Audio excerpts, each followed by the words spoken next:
তুমি কে? আমার নাম কোয়েল। ও, তুমিই সেই মেয়ে যার জন্য আজকে বাবিলের এই অবস্থা? আচ্ছা, এই তুমি কোন বাড়ির মেয়ে গো? হ্যাঁ, এতটুকু লজ্জা শরম বলতে তোমার কিচ্ছু নেই? তুমি জানতে না বাবিলের সঙ্গে মিঠিলের সম্পর্কের কথা?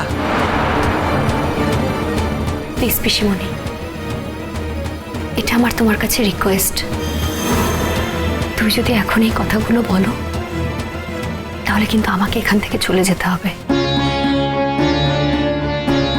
সে তুই চলে গেলে চলে যাবি, তাই বলে ও যে অন্যায়টা করেছে সেই নিয়ে আমি কিচ্ছু বলবো না, এটা তো হতে পারে না মিঠিল। তুমি কি বাবিলের সঙ্গে দেখা করতে এসেছো?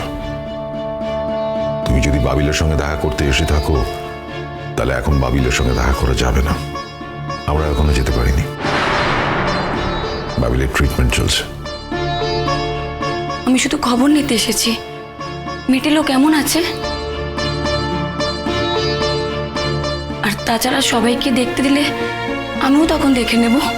আমি তো একবারও বলছি না যে আমি সবার আগে গিয়ে দেখবো ওকে। কি খবর নিতে এসেছো তুমি? হ্যাঁ, ছেলেটা আমার মৃত্যুর সঙ্গে পাঞ্জা লড়ছে।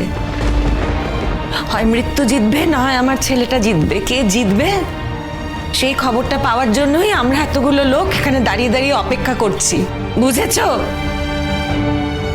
দুদিন আগে তুমি তো আমার ছেলেটাকে চিনতে না, তখন তো তুমি ভালোই ছিলে।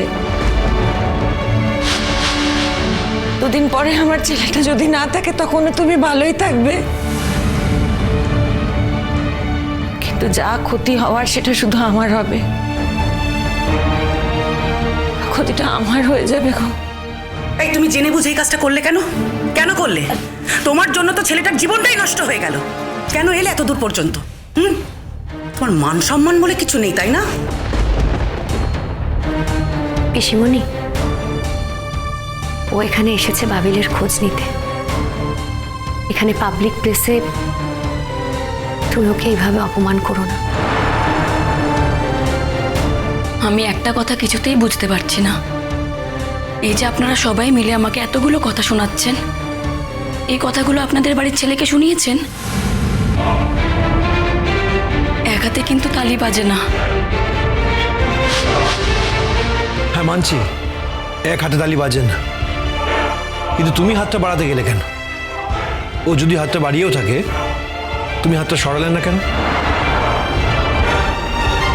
তুমি কি জানতে না যে মিঠিলের সঙ্গে ওর সম্পর্ক আছে? কদিন পরে ওদের বিয়ে, তুমি জানতে না? তুমি হাতটা সরিয়ে নিলে তাতে সমস্যা হতো না?